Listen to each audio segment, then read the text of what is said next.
अस्सलाम वालेकुम स्टूडेंट्स, कैसे हैं आप? सब ठीक ठाक हैं? आज का जो टॉपिक है जनाब हमारा है व्हाट इज फंक्शन और what are the main characteristics of a function. देखिए, लास्ट क्लासों में मैंने फंक्शन के ऊपर बहुत डिटेल में आपसे बात की है। मैंने यूजर डिफाइन फंक्शंस आपको पढ़ाया, प्री डिफाइन फंक्शंस की बताया, बिल्ट इन फंक्शन क्या होते हैं, लाइब्रेरी इन फंक्शंस होते क्या हैं, फॉर्मेटेड फंक्शन हमने पढ़ा, अनफॉर्मेटेड फंक्शन हमने पढ़ा। इसके अलावा main function, wide main function क्या होते हैं, इनमें डिफरेंसेस क्या, फंक्शन बनाते किस तरह से। असल में बेसिकली मैं आपको यहाँ पे बता दूं कि फंक्शन बेसिकली होते क्या है सी लैंग्वेज के या सी प्लस प्लस के अंदर। देखिए, फंक्शन को यूज करके ही हम कोई सॉफ्टवेयर या कोई प्रोग्राम को डिजाइन करते हैं। बिना फंक्शन के हम कंप्यूटर में किसी भी प्रोग्राम या सॉफ्टवेयर को डिजाइन नहीं कर सकते। तो मैंने बहुत ज्यादा मेन डिटेल्स में आपसे फंक्शंस के ऊपर बात की है, लेकिन आज जो मैं बात करूंगा what are the main characteristics of a function कि सी लैंग्वेज के कौन कौन से मेन कैरेक्टरिस्टिक्स ऑफ फंक्शंस होते हैं। ठीक है, उस पे चलते हैं हम आगे। देखिए, सी लैंग्वेज फंक्शन की डेफिनेशन आपके सामने पहले भी डिस्कस कर चुका है, इसको आप देख लीजिएगा प्लीज।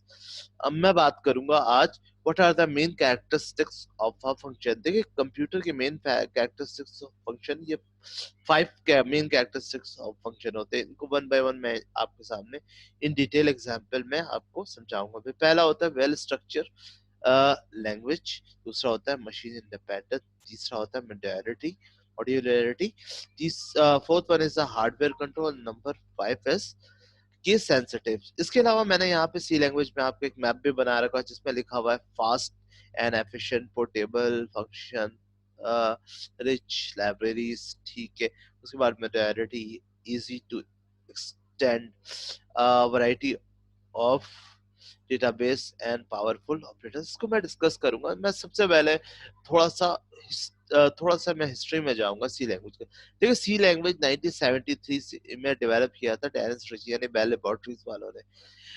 ये उस वक्त एक बहुत ही ज्यादा पावरफुल लैंग्वेज था, यानी कि स्ट्रक्चर बेस्ड लैंग्वेज था, एक मशीन इंडिपेंडेंस लैंग्वेज, फ्यूचर्स वाले लैंग्वेज थे। इसी सी लैंग्वेज के ऊपर एक ऑपरेटिंग सिस्टम क्रिएट किया गया था जिसका नाम था यूनिक्स ऑपरेटिंग सिस्टम। यानी मैं आपको पहले बता दूं, यूनिक्स ऑपरेटिंग सिस्टम हुआ, इसके अलावा आपका विंडोज ऑपरेटिंग सिस्टम है। ये दोनों ऑपरेटिंग सिस्टम जिस एप्लीकेशन लैंग्वेज के ऊपर बने हुए हैं वो है C language. C is a very powerful language. इसी को आज हम इन डिटेल आपके सामने समझेंगे। सबसे पहले मैं बात करूंगा well characteristics of a function में। सबसे पहले मैं बात करूंगा वेल स्ट्रक्चर लैंग्वेज। देखिए, वेल स्ट्रक्चर सी लैंग्वेज एक वेल स्ट्रक्चर लैंग्वेज है। वेल स्ट्रक्चर लैंग्वेज की एग्जांपल मैं इस तरह से दे देता हूँ कि सपोज करें आप कोई घर बनाते हैं या कोई ऑफिस बनाते हैं, कोई भी ऑफिस की बिल्डिंग बना रहे होते हैं। सबसे पहले आप क्या करते हैं, उसका नक्शा बनवाते हैं, सबसे पहले उसका स्ट्रक्चर बनवाते हैं। स्ट्रक्चर का मतलब उसका नक्शा बनवाते हैं और उसी नक्शे के बेस के ऊपर आप पूरा एक बिल्डिंग या पूरा अपना घर या पूरा एक ऑफिस या पूरा एक अपार्टमेंट को क्रिएट करते हैं ताकि आपकी बिल्डिंग में वेल स्ट्रक्चर हो, यानी कि उसमें नुक्स ना रह जाए, एक अच्छी बिल्डिंग बन जाए। इसी तरह जब सी लैंग्वेज के अंदर हम कोई भी सॉफ्टवेयर, कोई भी प्रोग्राम बनाते हैं तो उसको एक वेल स्ट्रक्चर डिजाइन दिया जाता है, यानी एक वेल स्ट्रक्चर प्रोग्राम हम बनाते हैं, स्ट्रक्चर उसका बनाते हैं। तो इसलिए हम सी लैंग्वेज को एक स्ट्रक्चर लैंग्वेज भी कह सकते हैं। मैंने आपको सी लैंग्वेज की डेफिनेशन में पहले भी बताया था, SQL sequential structure Curie language, यानी जिसके अंदर हम फंक्शंस वगैरह लिखते हैं। मैंने पहले भी इसके ऊपर आपको की क्लास ले चुका हूँ। तो इसमें क्या हुआ है कि सी लैंग्वेज में कोई भी प्रोग्राम बनाने के लिए हम उसको एक वेल स्ट्रक्चर डिजाइन दिया जाता है उसको, यानी एक वेल स्ट्रक्चर डिजाइन देते हैं जिसको डिजाइन को देखकर हम उस लैंग्वेज में कोई भी प्रोग्राम बनाते हैं। इससे पहले भी मैंने एक टॉपिक आपके साथ डिस्कस किया था शुरू की क्लासों में, कॉन्सेप्ट ऑफ कंप्यूटर प्रोग्रामिंग, कि किस कॉन्सेप्ट के थ्रू आप कंप्यूटर प्रोग्रामिंग को क्रिएट करते हैं। फिर कंट्रोल स्टेटमेंट होता है। ये सारे बेसिकली क्या होते हैं, स्ट्रक्चर के ऊपर ही बेस करते हैं कि क्या स्ट्रक्चर होगा, कि किस स्ट्रक्चर के थ्रू हम कंप्यूटर में प्रोग्राम को बनाएंगे। यानी एक डिजाइन एक के थ्रू हम कंप्यूटर में प्रोग्रामिंग को करते हैं। एक डिजाइन दिया जाता है, एक इस डिजाइन के थ्रू या इस स्ट्रक्चर के थ्रू हमें कंप्यूटर में प्रोग्रामिंग को लिखना है। आगे बात करते हैं जनाब मशीन इंडिपेंडेंस। देखिए, सी लैंग्वेज के ऊपर आप कोई भी सॉफ्टवेयर, कोई भी प्रोग्राम जब आप बनाते हैं तो वो कंप्यूटर के किसी भी एनवायरनमेंट के ऊपर वो ईज़िली रन हो जाते हैं। यानी कि इसकी मिसाल मैं आपको ऐसे देता हूँ कि सपोज़ कंप्यूटर का डिफरेंट एनवायरनमेंट होता है ऑपरेटिंग सिस्टम के, क्या सी लैंग्वेज में बनाए हुए प्रोग्राम या सॉफ्टवेयर उसके ऊपर रन होते हैं? जी जनाब। मशीन इंडिपेंडेंस यानी हर एनवायरनमेंट पे सी लैंग्वेज के बनाए हुए प्रोग्राम इज़िली हर ऑपरेटिंग सिस्टम के एनवायरनमेंट पे इज़िली रन हो जाते हैं। ठीक है? फिर तीसरा है जनाब मॉड्यूलरिटी। मॉड्यूलरिटी क्या चीज़ है कि सी लैंग्वेज हमें एक ऐसा एनवायरनमेंट, एक ऐसा इंटरफेस प्रोवाइड करता है जहाँ पर हम डिफरेंट छोटे-छोटे मॉड्यूल्स में प्रोग्राम को बनाकर फिर उसको एक मोन मॉड्यूल्स में कॉल करते हैं। इसकी मिसाल एक सिंपल सा रख लेते हैं कि एक बुक स्टोर है, ठीक है? एक बुक स्टोर का अगर हम सॉफ्टवेयर सी लैंग्वेज में बनाते हैं तो हम क्या करते हैं कि जब उस बुक स्टोर के सॉफ्टवेयर को बनाते हैं उसको उसके छोटे-छोटे मॉड्यूल्स बनाते हैं। सपोज़ एक 9th क्लास का है, तो 9th क्लास के स्टूडेंट के लिए जो हम अ, बुक्स का बनाएँगे तो 9th क्लास का बनाएँगे, फिर उसी तरह 10th क्लास का एक अलग बनाएँगे, 11th क्लास का एक अलग बनाएँगे, 12वीं क्लास का की क्लास का एक अलग से मॉड्यूल बनाएँगे। तो इसमें क्या करेंगे, हर मॉड्यूल के अंदर हम एक स्पेसिफिक इंस्ट्रक्शन देंगे ताकि वो हमें पता चलेगा कि कौन-सी क्लास में कौन-सी मॉड्यूल्स में किस क्लास की बुक्स रखी हुई है, ठीक है? और उसको फिर एक मेन फंक्शन के अंदर हम कॉल कर लेते हैं, ठीक है? तो मॉड्यूल्स में क्या होता है कि अगर हम एक लंबा प्रोग्राम बनाना चाहते हैं, एक बहुत बड़ा प्रोग्राम बनाना चाहते हैं, उसको हम एक छोटे-छोटे मॉड्यूल्स में प्रोग्राम बना लेते हैं और फिर उसको मॉड्यूल्स को एक मेन प्रोग्राम में कॉल कर लेते हैं। जैसे मैंने आपको यूज़र डिफाइंड फंक्शन में बताया था कि एक छोटे-छोटे हम फंक्शन बनाते हैं और उसको एक मेन प्रोग्राम में हम उसको कॉल कर लेते हैं। उसके बाद जनाब fourth one is the hardware control. देखिए सी लैंग्वेज एक हार्डवेयर कंट्रोल लैंग्वेज है। हार्डवेयर कंट्रोल लैंग्वेज से क्या मुराद है कि सी लैंग्वेज जो आपके कंप्यूटर की मशीन की जो हार्डवेयर के जो कंपोनेंट्स है उनको कंट्रोल करने के लिए, उनको मैनेज करने के लिए सी लैंग्वेज यूज़ होता है। जैसे कि मैंने आपको बताया सी लैंग्वेज के ऊपर डिफरेंट ऑपरेटिंग सिस्टम बना हुआ है, यूनिक्स ऑपरेटिंग सिस्टम जो कि आपके कंप्यूटर के हार्डवेयर को कंट्रोल और मैनेज करता है। तो सी लैंग्वेज बेसिकली उसके बैकएंड पे सी लैंग्वेज जो होता है, तो सी लैंग्वेज क्या होता है, आपकी मशीन के जो कंप्यूटर की जो मशीन के जो हार्डवेयर होता है उसको कंट्रोल करता है और उसको मैनेज करता है, ठीक है? और फिफ्थ वन इज़ जनाब केस सेंसिटिव। केस सेंसिटिव बहुत ज़्यादा इंपॉर्टेंट है कि सी लैंग्वेज के एनवायरनमेंट के ऊपर जब आप कोड लिखते हैं, तो उस कोड को किस केस में लिखते हैं? देखिए केस के डिफरेंट स्टाइल्स होते हैं कि क्या आप अपर केस में लिख रहे हैं उसका कोड, क्या आप लोअर केस में लिख रहे हैं, क्या टाइटल केस में लिख रहे हैं? तो अगर आप अपर केस में सी लैंग्वेज में कोई भी इंस्ट्रक्शन लिखेंगे, कोई भी कोड लिखेंगे तो कंप्यूटर आपका एरर देगा, क्योंकि सी लैंग्वेज जिस केस को एक्सेप्ट करता है वो सिर्फ और सिर्फ स्मॉल होता है। तो सी लैंग्वेज में जितने भी कीवर्ड्स होते हैं, जितने भी फंक्शंस होते हैं, हम सारे स्मॉल केस में लिखते हैं और कैपिटल केस में लिखते हैं। कैपिटल केस में सिर्फ स्टेटमेंट के अंदर हम सिर्फ आर्गुमेंट्स लिख सकते हैं, तो वो एक्सेप्टेबल होता है, ठीक है? तो जितने भी सी लैंग्वेज के अंदर कीवर्ड्स हो गए, ऑपरेटर्स हो गए या फंक्शंस होते हैं, वो सारे हम जिस जिस केस में लिखते हैं वो स्मॉल केस होता है।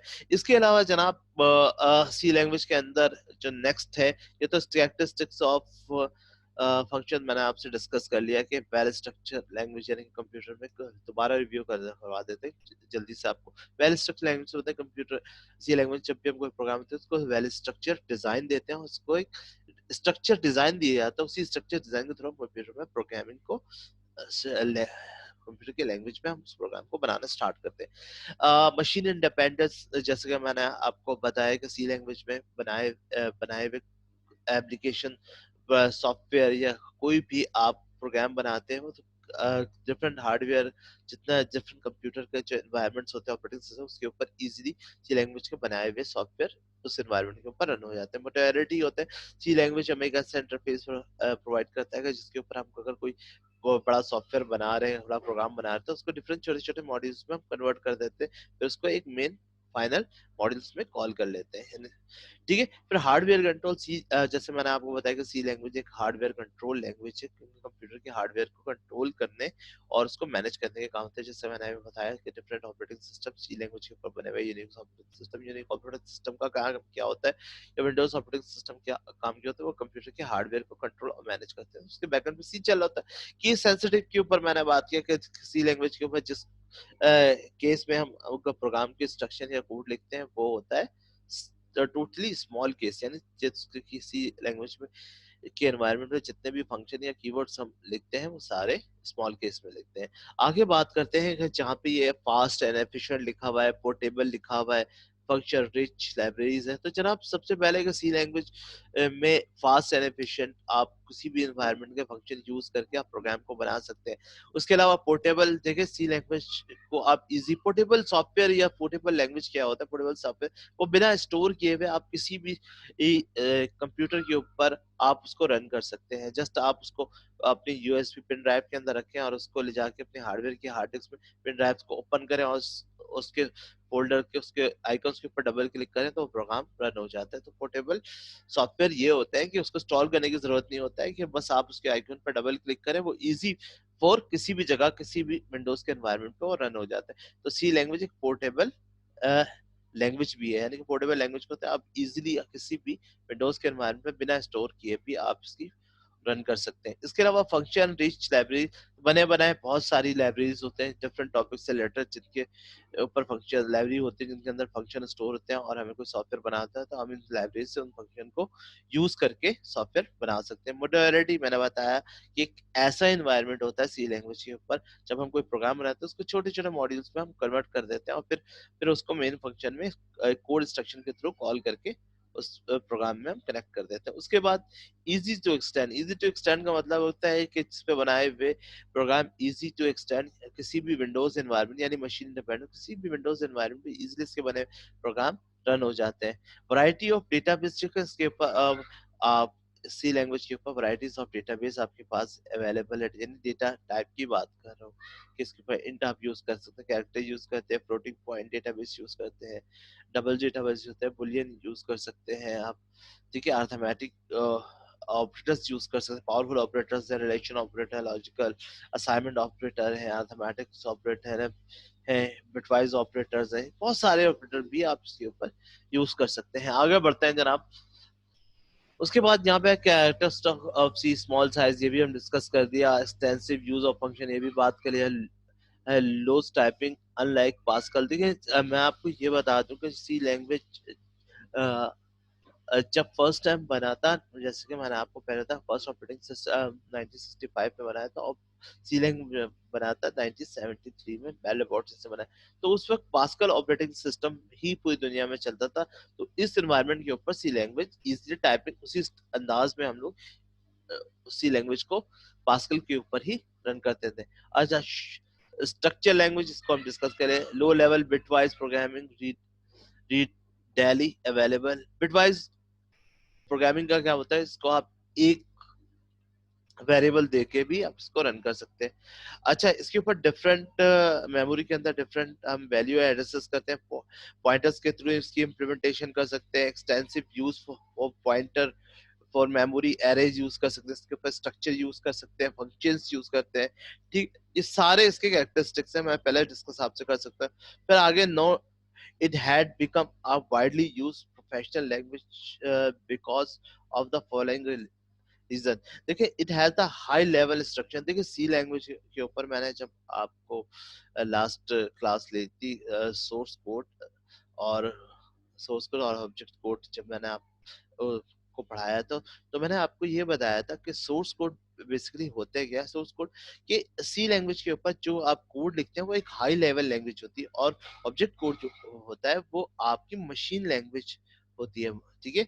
ऑब्जेक्ट कोड जो होता है वो आपकी मशीन लैंग्वेज यानी कि आपकी बाइनरी लैंग्वेज होता है। तो सी लैंग्वेज में जो भी आप कोड लिखते हैं तो आ, वो एक हाई लेवल लैंग्वेज होता है। वो सबसे पहले होता है आपके कंप्यूटर में एक कंपाइलर होता है। उस कंपाइलर क्या होता है, यानी असेंबलर होता है। असेंबलर का काम होता है कि हाई लेवल लैंग्वेज को वो क्या करता है, असेंबलर आपके मशीन कोड में यानी मशीन कोड में कन्वर्ट करता है, उसके बाद फिर वो मशीन लैंग्वेज में जाकर अंडरस्टैंड होती है, ठीक है।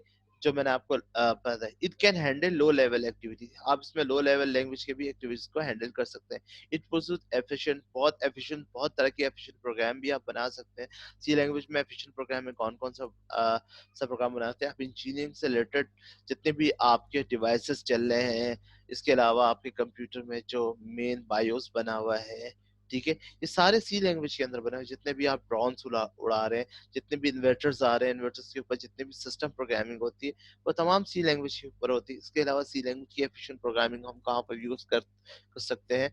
जितने भी आप कार्टून्स वगैरह देख रहे हो, जितने भी आप अ, गेमिंग्स वगैरह देखते हैं, जिनके ऊपर कैरेक्टर्स आपको शो हो रहे हैं, उनकी जितनी भी स्क्रिप्टिंग होती है, वो तमाम सी लैंग्वेज में होती है। इसके अलावा it can be compiled on a variety of computer. देखें, इसकी कंपाइल ये जो सी लैंग्वेज है, वो मैंने आपको जैसा बताया कि सी लैंग्वेज वो वाहिद एप्लीकेशन सॉफ्टवेयर जो किसी भी विंडोज के ऑपरेटिंग सिस्टम के एनवायरनमेंट पे इजीली रन हो जाता है। तो ये जनाब आज थी हमारी क्लास कैरेक्टरिस्टिक्स ऑफ कंप्यूटर। यानी मैं फिर बता दूं, हम कैरेक्टरिस्टिक्स ऑफ कंप्यूटर 5 चीजों के ऊपर बेस करते हैं। वेल स्ट्रक्चर लैंग्वेज, सी लैंग्वेज बेसिकली है ही स्ट्रक्चर लैंग्वेज। मशीन इंडिपेंडेंस का मैंने बताया, सी लैंग्वेज में बनाए हुए कोई भी प्रोग्राम इजीली किसी भी विंडो ऑपरेटिंग सिस्टम के एनवायरनमेंट पे इजीली रन हो जाता है। मोडुलैरिटी सी लैंग्वेज एक ऐसा एनवायरनमेंट प्रोवाइड करता है जिसमें हम कोई भी प्रोग्राम बनाते हुए छोटे छोटे प्रोग्राम को मॉड्यूल्स में डिस्ट्रीब्यूट कर देते हैं, उसके अंदर कोड इंस्ट्रक्शन दे देते हैं और फिर उसको मेन फाइनल प्रोग्राम में कॉल कर लेते हैं। हार्डवेयर कंट्रोल, सी लैंग्वेज एक हार्डवेयर